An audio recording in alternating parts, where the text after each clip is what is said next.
Good morning, everybody. It is 8:45 a.m. Let's get dressed.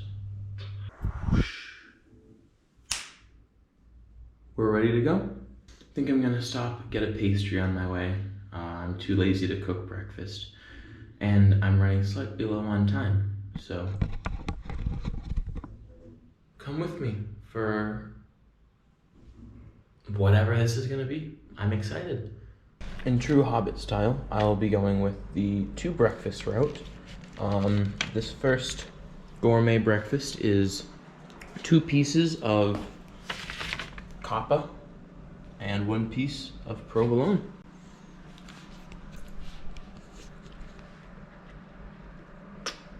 Bellissimo. Nothing but gray skies. It's supposed to be sunny today. I'd like it to be sunny today. We'll see what happens.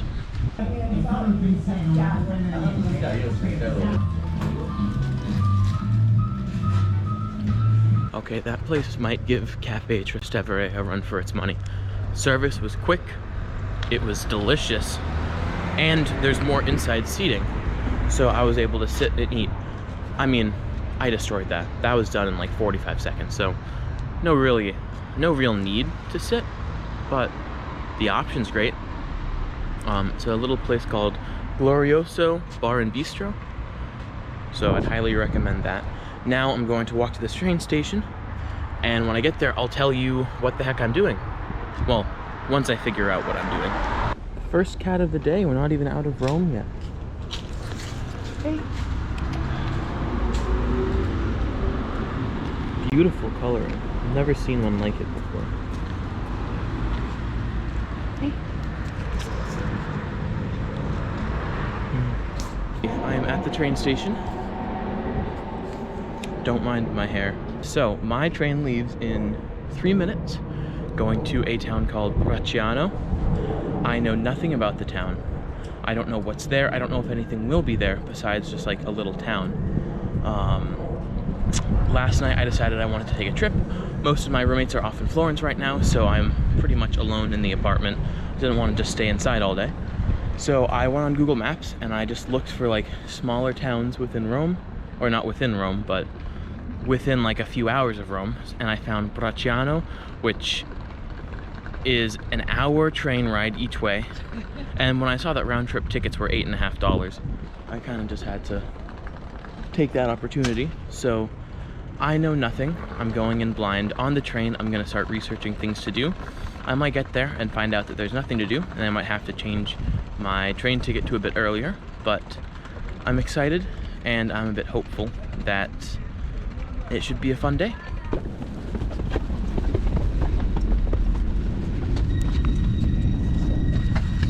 Well, I've arrived in Bracciano. It's very windy, but oh my goodness, I have picked the right place to go. Oh my gosh, wow, sorry. Look at that beauty. I don't really know if you can see it very well. That is, oh my gosh, that's the 5th largest lake in Italy. It's very cold. Yeah. Let's see where we go.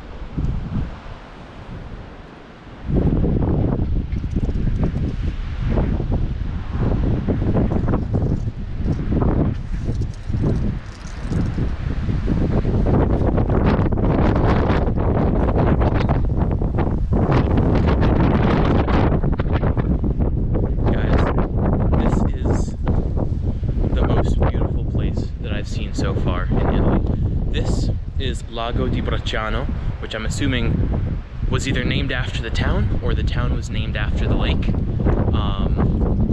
It is the 5th largest lake in Italy. The water is so blue, you can see all of the little waves. I hope this shows up well. It is beautiful. You can see some mountains in the background. The sun is shining bright. I'm going to try and make it down to the shore at some point during the day. There's a castle up there that I'm gonna try to walk around, but like come on. Like, I don't even know what to say. This is just so beautiful. I apologize in advance because 80% of this vlog is just going to be cinematic shots of just, it's incredible. You know, I'll take, oh, there's goats down there. I don't know if you can see that. My dad told me that this is a volcanic lake, so probably formed after some giant eruption way back when. Maybe I'll pass to post-recording Joe and give you some information on this beautiful lake. Maybe not. I don't know what I'm gonna do. A very angry looking kitty. Ooh. So I'm walking in and I was about to tell you guys that I'm about to enter the castle. And I saw this little fella. This is cat number 3. They're a lot more skittish than the ones in Orvieto, because I think this is a bit less touristy. Very vocal though. I'll come back for you, kitty. But that's, oops, that's the castle up there. This town is so just beautiful.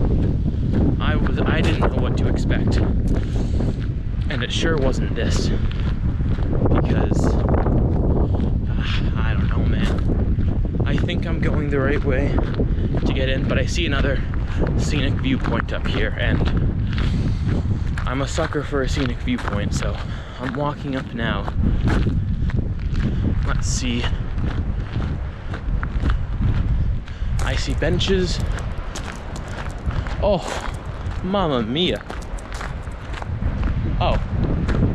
Okay, well, it looks like the castle's closed today.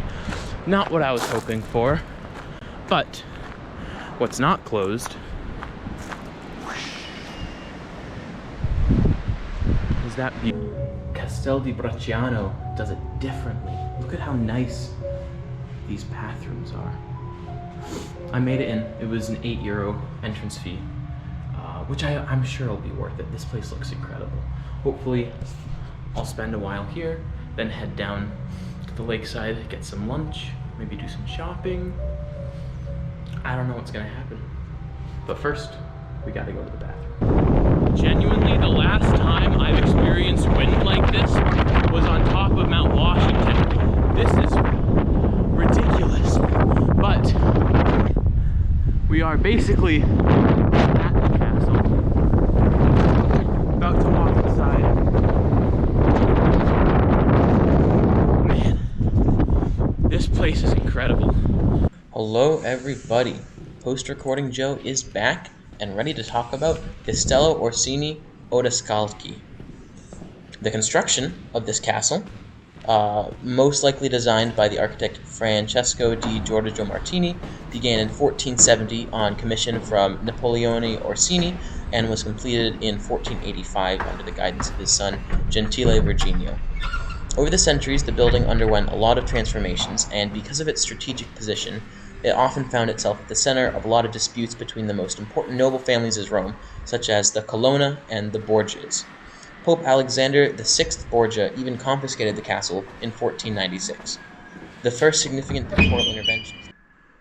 Uh-oh. I'm sorry to pause, but I'm receiving word that Joe's about to try to make a joke. Studiolo di Baldassare Orlaschi, which is funny, because Mr. Orlaschi is definitely bald.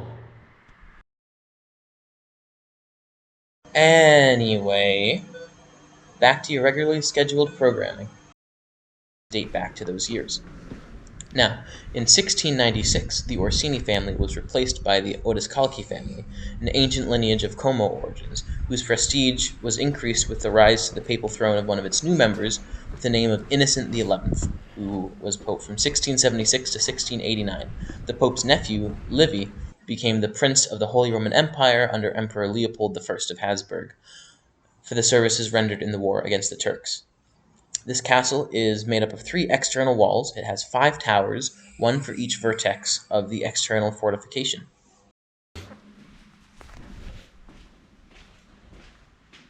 And what I love most about this castle is that they had a reenactor in the ancient kitchen performing the typical tasks done by kitchen staff during that period of time. Good job, man. I can almost see fires burning, a pizza in the oven, and the bustle of preparing for dinner. This guy's a pro.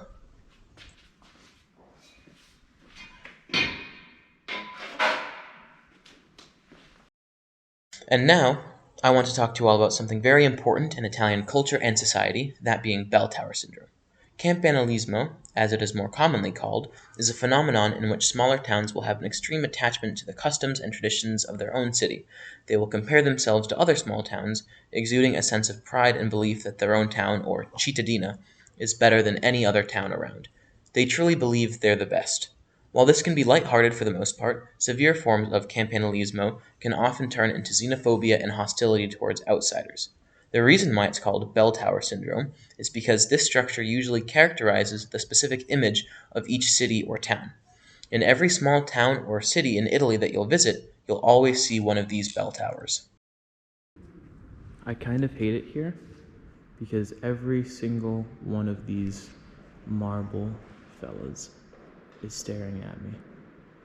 I feel like they're all gonna come to life and attack me. So if you don't hear from me again, I got defeated by a dozen marble men. I'm really not sure what this place is. Maybe a great hall, maybe a dance floor. Look at those eyes. I really want to get on this bed right now. I would get a good night's sleep on there, but I think I'd get in trouble with the locals, so I'm not gonna do that. Imagine living here, waking up in the morning, getting out of bed, walking 20 feet, just knowing that the world is your oyster. It must have been pretty cool.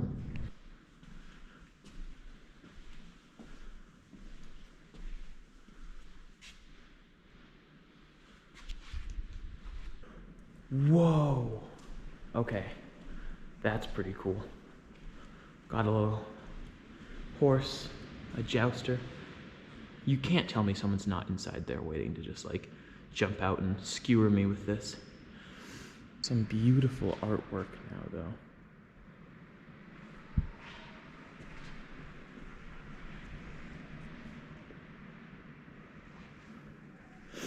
This is going to be a very long video, and I can only apologize, but there's just so many cool things here.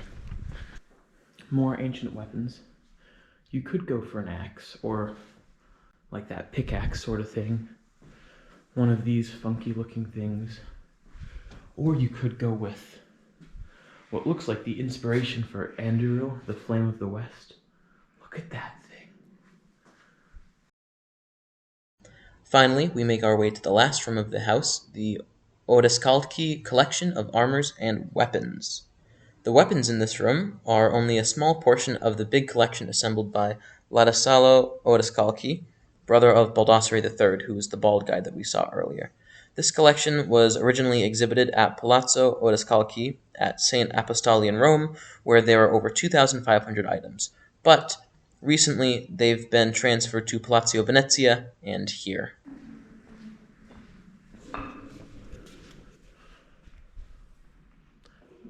Say cheese. The castle has been viewed. I had far too much fun pretending to be working there, looking through the different rooms. It's awesome.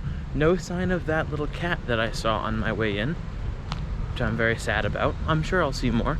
Now I'm heading down to the shore, and I'm gonna try to get some lunch. We made it to the shore. I have to do a voiceover because it was so windy, but it looks beautiful. I'm going to head to lunch, and as you see at the very top of that hill, that is where I came from.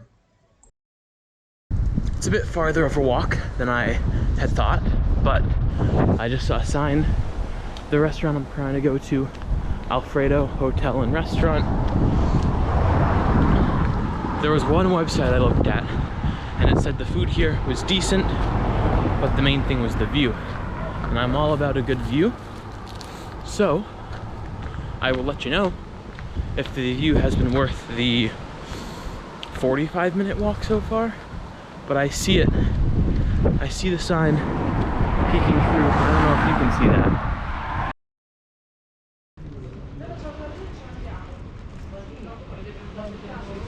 This place is beautiful. I have only made a fool out of myself once so far, because I didn't know what to order. I got spaghetti and mixed seafood, I think. I'll show you that in a bit.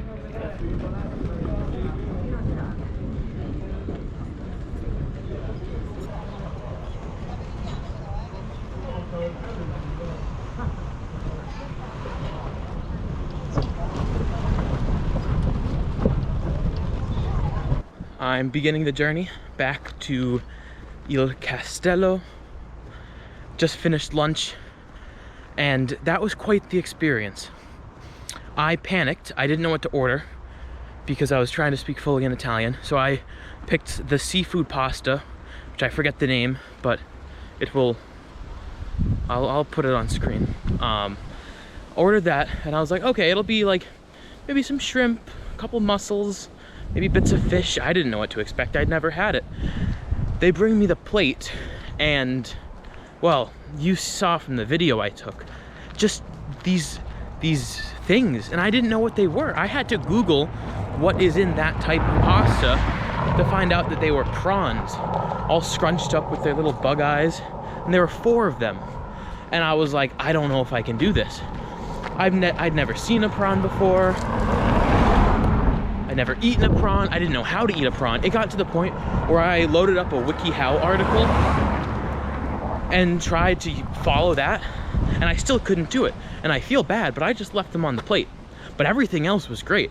There were clams, mussels, calamari, well, not calamari, squid, maybe a bit of octopus, I'm not sure. Mussels, did I say that? I don't know. But it exceeded my expectations. I didn't want to like it. And as long as I didn't think about what I was eating, it tasted really good. I also got a beer and just water and had some of the bread. So the food was good, but the view was incredible. Man, I'm gonna have to do a lot of editing. But no, it was something special. Really nice place, friendly staff. The lady was very patient with me as I was trying to figure out how to speak in Italian. Yeah, so now I'm walking back to the castle. Very fun. Gonna walk along the lake one last time, see the beauty.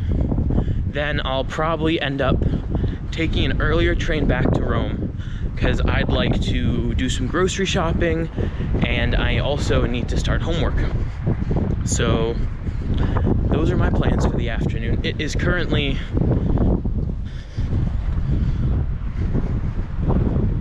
(1:42), so making pretty good time today.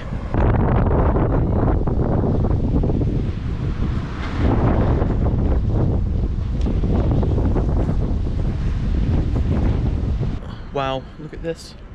I'm back at the train station very early. There's still like 30 minutes before my train takes off. This wind is driving me crazy right now. All in all, it was a wonderful day. This was incredible. Beautiful, picturesque, all the other words you want to use to describe it. The food was good. I got some good exercise, got some nice pictures. Now I'm excited to go back, do my laundry, do some shopping, and relax for the rest of the evening. Because it's only 2:40, so I'll have plenty of time to do a couple loads of laundry and kind of get prepped for the next week. So, I don't know if there's much else to say. I don't know if I'll take you shopping with me. There's no need to. I'm getting laundry detergent, batteries, some pasta, you know. Really, really riveting stuff.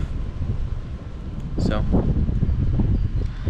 yeah, thanks for coming with me, I guess. You might hear from me again soon.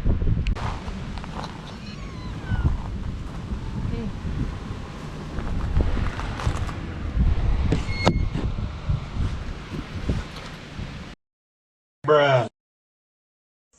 That's all for me from today, guys. Thank you all for watching. I hope you enjoyed. I really did. It was a beautiful day, beautiful city, and I hope you stick around for the next one. Bye.